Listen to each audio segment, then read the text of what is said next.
За сайн байцгаана уу залуучаа, та бүхэндээ энэ өдрийн мэндийг хүргэе. 1888 онд Лондонгийн Whitechapel дүүрэгт болсон аимшигт алдлуудын талаар та юу мэдэх вэ? Jack the Ripper гэж хэн байсан бэ? Түүний нууц юу вэ?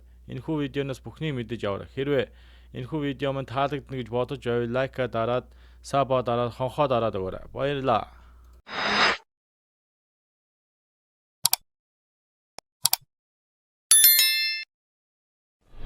19-р зууны сүүл үе манай мөргсөн айдастууд 1888 он Лондон Whitechapel дүүрэг хамгийн мөхөр хамгийн заван гэмт хэрэг хамгийн их гардаг газар байлаа.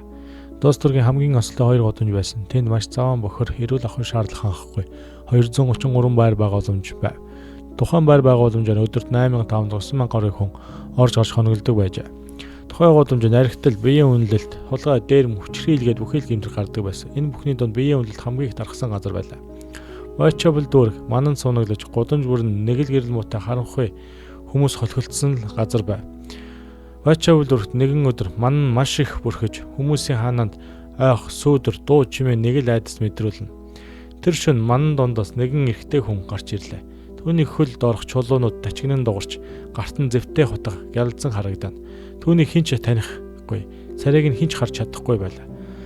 Тэгтэл тухайн өдөр Лондон хотын Whitechapel дүүрэгт эхний аимшигт алдлага эхлэх нь тэр өдөр 1888 оны 8 дугаар сарын 31-ний өдөр байв. Цагдаагийн байгууллагад гудамжны мохорд нэгэн эмэгтэй зогсож хэвтэж байна гэсэн дуудлага ирсэн. Тэр бол Mary Ann Nicholas байсан юм. Түүний хүзүүн зүсэгдэж хэвлий нээгдсэн байдалтай байлаа. Маш аимшигтай харагдаж байлаа. Энэ бол Whitechapel дүүргийн аимшигт алдлагын эхлэл байв. 2-7 хоногийн дараа дахин нэгэн эмэгтэй амиа алдсан юм. Тэр нь Annie Charming гэх эмэгтэй байлаа. Яг л ижил аргаар хөнөөгдсөн. Цагдаа нар төөрөлдөж хот айдас давтаж эхлэв. Алуурчин бүр эрх чөлөөтэй алхасаар л байлаа. Хүмүүс өдөр шөнийн цагаар гудамжинд гарахаа болж айдас давтаж цагдаагийн эргүүл бүр гудамж бүрийг сахиж байсан ч тэр алуурчин яг л сүүдэр шиг нуугдан гарч ирдэг байлаа.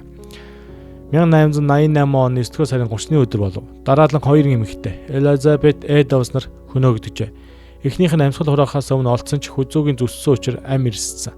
Харин хоёр дахь нь аимшигын дүр зурагтай үлдсэн байна. Түүний нүрийг зүсэж, бөөрийг нь авч орхисон байлаа.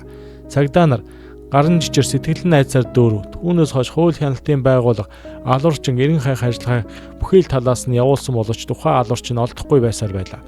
Ингэж явсаар 1888 оны 11 дугаар сарын 9-ний өдөртөө золгов. Лондонгийн хамгийн аимшигт алдлагын хэрэг гарч эхлэв.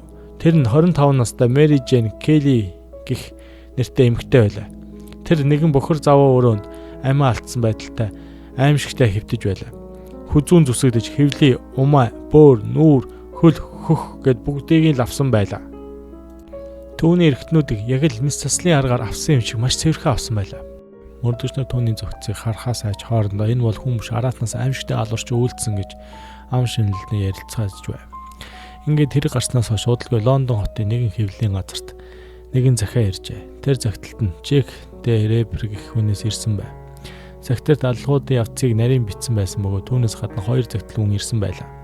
Эхний захиа нь Ceci Jack гэж хаягдсан байсан бөгөөд Eddowes-ийн аллагын талаар дэлгэрэнгүй бичсэн байв. Хоёр дахь нь Form Hell хэмээн хаягдж ирсэн байлаа. Тухайн загтал мөн нэгэн аллагын талаар дэлгэрэнгүй биш Eddowes-ийн бүрийг хамтдаа хавсархан ирүүлсэн байв. Дээрх захиануудыг үйлдсэн аллагын хэрэгтэй харьцуулан шинжилгээ үүсгэж Jack Ripper-ийн бичсэн аллагын хэрэгтэй яг таарч байсан. Ингээд дээрх аллагыг Jack Ripper үйлдсэн тодорхой байв. Ингээд алуурчин эрен сурвалжиж мөрдлөг үргэлжилсээр 1891 онд залгав. 1891 он хүртэл нийт 11 эмэгтэй онц харгас хэрцгий аргаар хөнөөгдсөн юм. Тухайн аим хохирсон эмэгтэйчүүд бүгд л биеийн үнэлэгчнэр байсан. Тухайн алуурчин яагаад биеийн үнэлэгчнэрийг алах болсон юм бол? Яагаад аим хохирчнэрийн эвчимдэг эрхтэн авч байв? Тэр зөвхөн биеийн үнэлэгчрийг үзэж чаддгүй байсан юм болов. Бас бодууштай л зүйл юм. За ингээд дээрх гэмт хэргийн талаар хэвлэлийн байгууллага сэтгүүлч нар үнэн худал мэдээллийг олон нийтэд түгээж хэргийг илрүүлэхэд нэлээд саад учруулж эхэлсэн юм.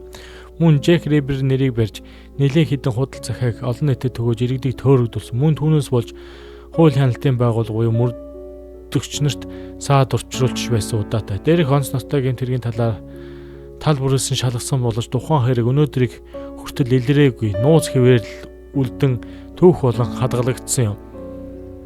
Джек Риберийг түүнийг эмч байсан ч гэдэг, зарим нь язгууртан бүр цагдаа байсан ч гэж суу ярьдаг. Мөн иргэд биеийн үнэлэгчээр цэвэрлэхээр ирсэн ч гэж иргэд ам дамжин ярьсаар л ирсэн.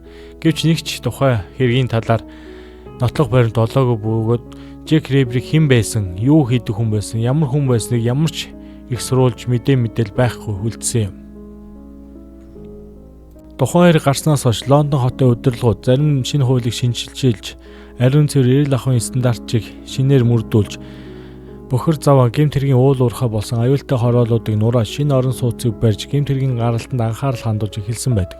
Тухайн хэргийн талаар дэлхийн улс орон олон ном зохиол, баримтат кино бүтээлүүдийг нийтлэн төрүүлсэн байдаг бөгөөч өнөөдөр зарим нэгэн судлаач тухайн хэргийн талаар судлан шинжилсээр л байдаг. Ингээд хүн төрлөختөн олон нууцыг тайлсан ч зарим нэгэн асуултыг тайлж чадаагүй байдаг. Тэр асуултын нэг нь бол Джек Риберийн хэрэг байсан юм. Тухайн хэрэгт өнөөдрийг хүртэл ямар ч хариулт байхгүй байна. Ингээд та бүхэн тухайн хэрэгт үнэлт өгөн комент хийсгт үлдээгээрэй. Та бүхэн ч бас нэгийг бодогдуулсан хэрэг бах гэж миний хувьд бодож байна. Ингээд энэхүү бичлэг таалагдсан бол лайка дараад, саба дараад, хонхоо дараад өгөөрэй. Та бүхний ажилд амьдралд аз жаргал сайн сайхан бүхнийг хүсье. Энэхүү дугаар маань үгээр дуусч байна. Баярлалаа.